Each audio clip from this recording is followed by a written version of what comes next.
नमस्कार, मैं हूं आपके साथ गौरव राजेंद्र। बुलेटिन की शुरुआत करते हैं गौतम बुद्ध नगर से। खबर है जहां पर जो है पुलिस उपायुक्त यातायात पर्यवेक्षण में यातायात पुलिस द्वारा रविवार को अभियान चलाकर विभिन्न स्थानों पर चेकिंग कर मैनुअल 3259 और ISTMS कैमरों द्वारा 2717 वाहनों के कुल 5976 ई चालान और 16 वाहनों के विरुद्ध सीज की कार्रवाई की गई है। बता दें कि विशेष अभियान बिना हेलमेट, दोषपूर्ण नंबर प्लेट, काली फिल्म के अंतर्गत बिना हेलमेट 2267 दोषपूर्ण नंबर प्लेट 68, काली फिल्म 10 और मार्ग बाधित करने वाली यानी कि बसों को लेकर 30 वाहनों के विरुद्ध जो है नियमानुसार प्रवर्तन की कार्यवाही की गई है।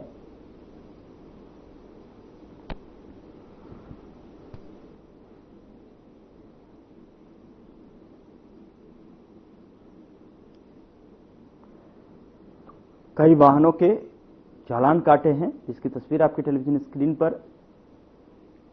पुलिस आयुक्त कमिश्नरेट के निर्देश के अनुसार जो है ये कार्यवाही अमल में लाई गई है। ट्रैफिक नियम तोड़ने पर कार्रवाई की गई है।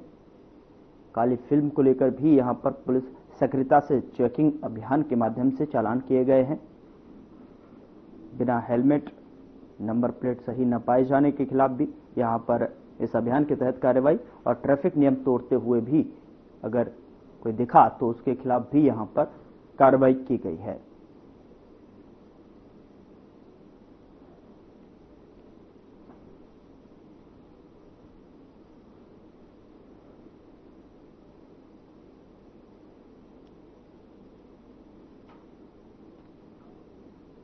उधर असम के कोकराझार में ABSU के 57वें वार्षिक सम्मेलन में गृह मंत्री अमित शाह ने जिस तरीके से जो है जनता को शाह ने संबोधित किया है। साथ ही आपको बता दें कि गृह मंत्री अमित शाह ने 57वें वार्षिक सम्मेलन में शिरकत की है और इस दौरान वहां भारी संख्या में जनसैलाब उमड़ा। वहीं केंद्रीय गृह मंत्री अमित शाह ने जनता को संबोधित भी किया। उन्होंने क्या कुछ कहा, आइए आपको सुनाते हैं। क्योंकि आज जो शांति, विकास और उत्साह दिखाई पड़ता है, उसमें आपसू का बहुत बड़ी भूमिका है। आपसू अगर भूमिका न निभाता तो बोडो एकॉर्ड हो ही नहीं सकता था और बोडोलैंड में शांति नहीं हो सकती थी। इसलिए मैं सभी आपसू के पदाधिकारियों का धन्यवाद करता हूं।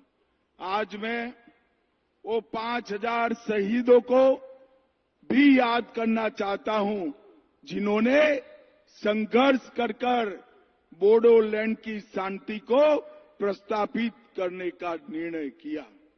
भाइयों बहनों, आज मैं उपेंद्रनाथ ब्रह्मा जी के बताए हुए रास्ते पर जब पूरा बोडोलैंड चल रहा है, तब आज मैं एक घोषणा करने आया हूं।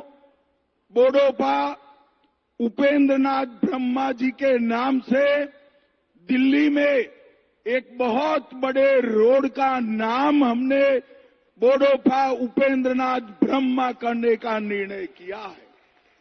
और अप्रैल के प्रथम सप्ताह में आपके सभी नेता और CM असम की उपस्थिति में वहां पर उनका बस्ट भी लगेगा और वहां पर उनके नाम का भव्य तख्ती लगाने का काम भी हो जाएगा।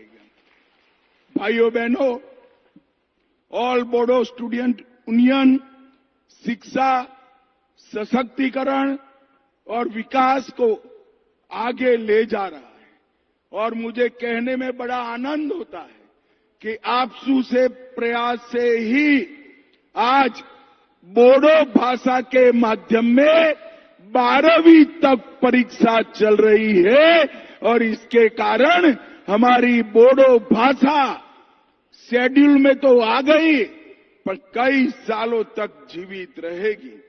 ये महत्वपूर्ण आयोजन बोडोलैंड के अंदर स्थापित शांति का एक बहुत बड़ा संदेश है। मुझे याद है 27 जनवरी 2020 को जब BTR शांति समझौते पर हस्ताक्षर हुए, एक कांग्रेस पार्टी मेरा मजाक उड़ाती थी कि सब लोग रुक गए, ये बोडोलैंड में शांति नहीं होगी और ये समझौता मजाक हो जाएगा। भाइयों बहनों, आज समझौते की 82% शर्तों को आसाम सरकार और दिल्ली सरकार ने समाप्त कर दिया है, समाप्त कर दिया। और मैं आज आपको बताकर जाता हूं कि अगले 2 साल में समझौते का 100% क्रियान्वयन नरेंद्र मोदी जी के नेतृत्व में भारत सरकार कर देगी और इसके बाद बीटीआर के क्षेत्र में बहुत चिरकालीन शांति होगी। आज समझौते के तहत 1 अप्रैल 22 को हमने पूरे बीटीआर क्षेत्र से अफसपा हटा लिया है।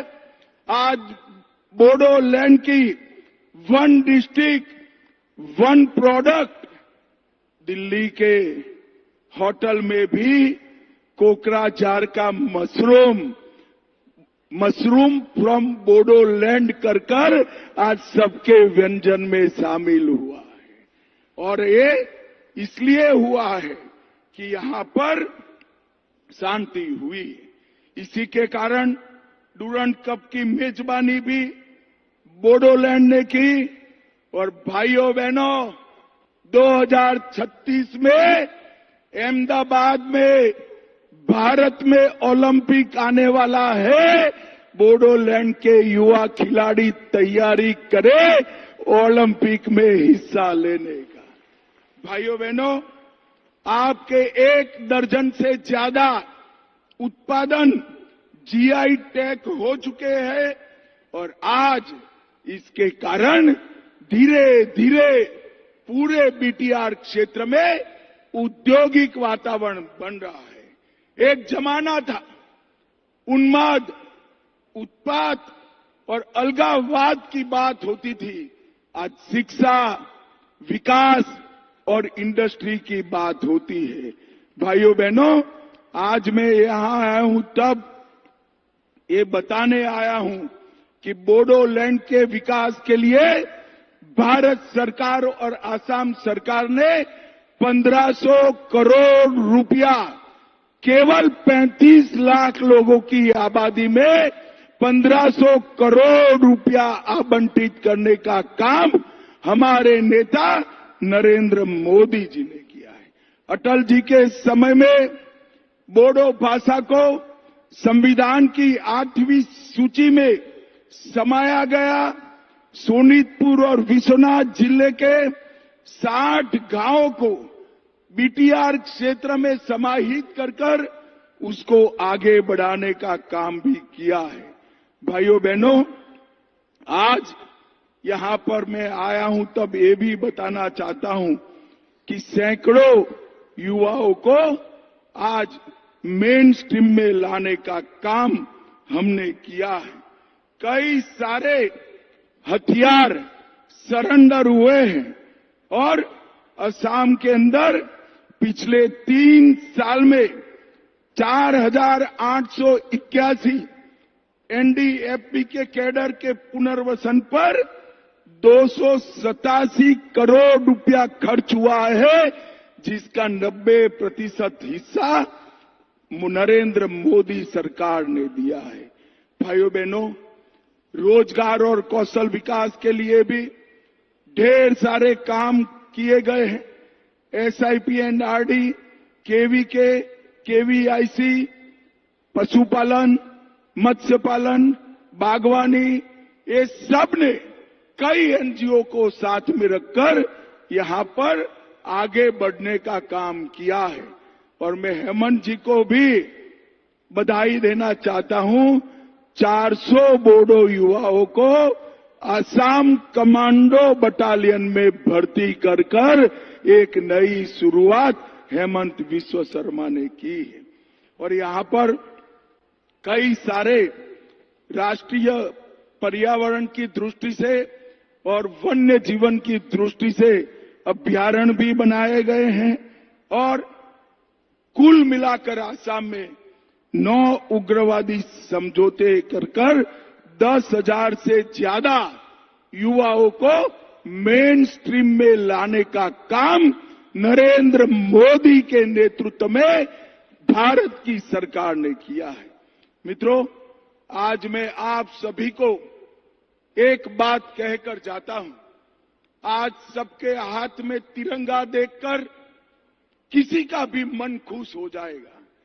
बहुत अच्छा दृश्य लगता है कि एक जमाने में जहां गोलियां चलती थी, वो बोडो युवा हाथ में तिरंगा लहरा रहे हैं। ये दृश्य पूरे देश के लिए एक संदेश है। मगर मैं ये भी कहना चाहता हूं, मैं गुजरात से आता हूं, पूरे देश में घूमता हूं। जब बोडो समझौता हुआ तब न केवल बोडोलैंड, न केवल आसाम, पूरे देश के अंदर ही इतनी खुशी थी जितनी बोडोलैंड के अंदर थी, इतनी खुशी पूरे देश भर के अंदर थी। जिस तरह से आप लोग देश को प्यार करते हैं, पूरा देश हमारे बोडोलैंड को प्यार करता है और हमारे युवाओं के विकास के लिए कटिबद्ध है। भाइयों बहनों, मैं आज यहां आया हूं तब एक प्रसंग भूल नहीं सकता। आपने मुझे बहुत समय पहले बाथो बोराई की पूजा करने के लिए बुलाया था, आपके पवित्र वृक्ष की पूजा करने के लिए बुलाया था। यहां से जाते वक्त मैंने कहा कि भाई मुझे कुछ साहित्य दीजिए बाथो धर्म का, और जब मैंने पढ़ा तब मुझे मालूम पड़ा कि बाथो धर्म में कितनी ऊंचाई है। बाथो शब्द में बा और थो दो धातु है और इसका मतलब है पंच तत्वों के निर्माता का गहरा रहस्य। बा का मतलब होता है 5 और थो का होता है गहरा। अब ये पंच तत्व अग्नि, आकाश, वायु, पृथ्वी और जल है, और यही पंच तत्व आज आपका महान धर्म की मूल नींव है। सीजो पौधे के 5 पर्ण, इसकी 5 शाखाएं, यही पंच तत्व का प्रतीक है। संगा राशि, मेहता हाजी और बारिंग थाम, ये तीनों देवताओं का भी जब मैंने वर्णन पढ़ा तब ब्रह्मा, विष्णु और महेश के वर्णन से हूबहू मिलता हुआ वर्णन मुझे मिला। और मैं इसके बाद कई सारे स्टडी करने वाले विद्यार्थियों को आपके द्वारा दी गई पुस्तकों को पहुंचाकर बाथो धर्म को हमारे पूरे देश के अंदर एक संदेश के रूप में पहुंचाने का मैं प्रयास करता हूं। भाइयों बहनों, जब आपकी भाषा, हमारी भाषा, बोडो भाषा 8वीं अनुसूची में शामिल है, तब यहां से विश्वजीत देमारी राज्यसभा में थे स्पीकर बनने से पहले। जब राज्यसभा में उन्होंने बोडो में भाषण किया तो पूरा देश आश्चर्यचकित हो गया कि देश की संसद में बोडो भाषा में कोई भाषण करता है, और इसके अनुवाद की व्यवस्था भी भारत सरकार ने की है। मित्रों, नरेंद्र मोदी जी ने पूरे उत्तर पूर्व को, पूरे नॉर्थ ईस्ट, आतंकवाद, आंदोलन, ब्लॉकेड, बंद, हिंसा, इससे मुक्त कराकर विकास के रास्ते पर आगे बढ़ाने का काम किया है। अभी अभी मोदी जी की अगुवाई में, हेमंत विश्व शर्मा की अगुवाई में आसाम में इन्वेस्टमेंट समिट हुई और 5 लाख करोड़ रुपए का इन्वेस्टमेंट हमारे आसाम में आ रहा है। आज आपसू के इस खुले सम्मेलन में मैं बोडो युवाओं को कहने आया हूं कि आप पढ़ाई लिखाई को आगे बढ़ाइए, विद्या अभ्यास को आगे बढ़ाइए, शांति की प्रक्रिया को स्थापित करिए। भविष्य आपके लिए तैयार है। हमारे बोडो युवा भी विश्व भर के युवाओं से दो दो हाथ करने के लिए तैयार हो, ऐसा इंफ्रास्ट्रक्चर बोडोलैंड में बनाना है। और ये प्रमोद जी है, थकते ही नहीं है। अभी मंच पर मेरे कान में कहते हैं कि बड़े एजुकेशनल इंस्टीट्यूशन हमारे यहां लाइए। प्रमोद बाबू चिंता मत करो, आपकी मांग करने की जरूरत नहीं है। भारत सरकार अपना हर वादा पूरा करेगी, इसमें कोई शंका रखने की जरूरत नहीं है। भाइयों बहनों, आज मैं मन से एक बात,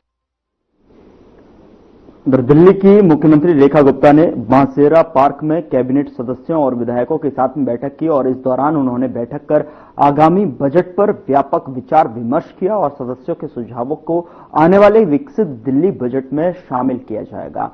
ये आने वाला बजट दिल्ली के समग्र विकास को नया आयाम देगा और प्रगति की नई ऊंचाइयों तक ले जाएगा।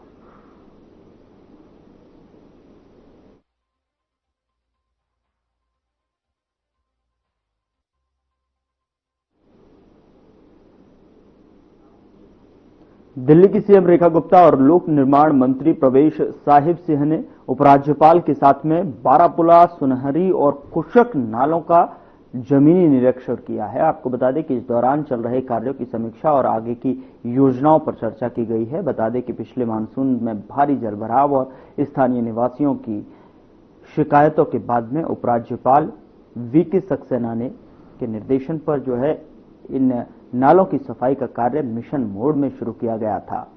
तो वहीं आपको बता दें कि दिल्ली की रेखा सरकार शहर की जल निकासी प्रणाली को लेकर जो है आधुनिक बनाने और यमुना नदी को बेहतर बनाने के लिए जो है ठोस और निर्णायक कदम उठा रही है, जिससे लेकर जलभराव, प्रदूषण और अप्रभावी जल निकासी जैसी पुरानी समस्याओं के समाधान के लिए सरकार ने एक व्यापक कार्य योजना शुरू की है।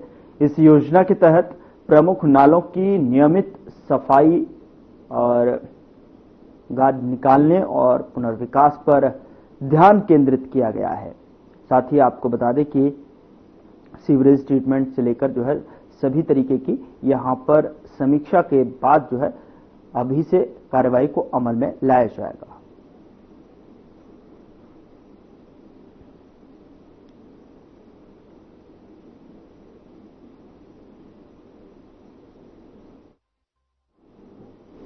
उधर गोरखपुर में गोरखपुर जर्नलिस्ट प्रेस क्लब की नवनिर्वाचित कार्यकारिणी के शपथ ग्रहण समारोह का आयोजन हुआ। इस महत्वपूर्ण अवसर पर उत्तर प्रदेश के मुख्यमंत्री योगी आदित्यनाथ ने मुख्य अतिथि के रूप में शिरकत की और कार्यक्रम में पत्रकारिता जगत से जुड़ी कई नामचीन हस्तियां, वरिष्ठ पत्रकार, गणमान्य लोगों ने भी शिरकत की। यह आयोजन न केवल पत्रकारों के लिए एक प्रेरणा स्रोत है, बल्कि स्वतंत्र और निष्पक्ष पत्रकारिता को मजबूती देने का संकल्प भी इस समारोह में दोहराया गया। वहीं सीएम योगी ने वहां मौजूद सभी लोगों को संबोधित भी किया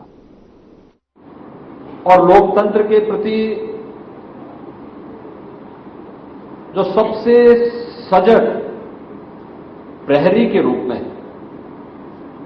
ध्यानाकर्षण का जो सबसे महत्वपूर्ण मुद्दा होता है, जो सभी अन्य 3 स्तंभों को किसी न किसी रूप में झकझोरता है, सही तथ्यों के नजदीक लाने का प्रयास करता है,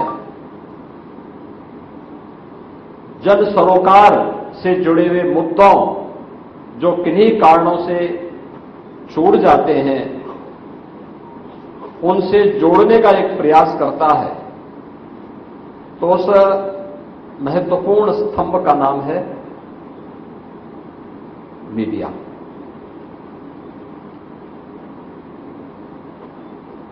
दुनिया के अंदर जहां कहीं भी आधुनिक लोकतंत्र पनपा है, आगे बढ़ा है, मीडिया की भूमिका समय के अनुरूप अलग अलग रूपों में देखने को मिल रही है, लेकिन उसके महत्व को लोकतंत्र के प्रति आग्रही कोई भी समाज कभी कम तर करके नहीं आंक सकता। उसकी प्रासंगिकता लोकतंत्र के प्रति जब लोगों के मन में भाव आया होगा तब से ही किसी न किसी रूप में रही है और आज के वर्तमान के कालखंड में तो इसकी कल्पना भी नहीं की जा सकती है कि मीडिया के बगैर लोकतंत्र की कल्पना हो, लोकतंत्र की प्रासंगिकता पर प्रश्न चिन्ह ही खड़ा करेगा अगर मीडिया को अप्रासंगिक कर दिया जाए। और गोरखपुर ये केवल एक महानगर नहीं है। गोरखपुर ये पूर्वी उत्तर प्रदेश का एक केंद्र बिंदु है, जो इस पूरे पूर्वी उत्तर प्रदेश के अंदर केवल 25 लाख या 50 लाख लोगों का अपने एक मार्केट के रूप में, एक बाजार के रूप में, एक महानगर के रूप में नहीं, बल्कि यहां पे शिक्षा के लिए, स्वास्थ्य के लिए, रोजगार के लिए, व्यापार के लिए और साथ साथ राजनीतिक गतिविधियों को भी प्रभावित करने वाला एक महत्वपूर्ण केंद्र बिंदु गोरखपुर है। और इस महत्वपूर्ण केंद्र बिंदु में गोरखपुर में जनता दर्शन के दौरान निर्णायक कार्रवाई करते हुए अधिकारियों को अतिक्रमण वाली भूमि को मुक्त कराने और सभी के लिए जो है न्याय सुनिश्चित करने के निर्देश दिया। आपको बता दें कि सीएम ने नागरिकों को आश्वस्त किया कि आर्थिक तंगी के कारण किसी का इलाज नहीं रुकेगा। सीएम योगी ने बच्चों को उत्साह के साथ में अपनी शिक्षा जारी रखने के लिए प्रोत्साहित किया और उन्हें प्रेरणा के लिए आशीर्वाद और चॉकलेट भेंट की।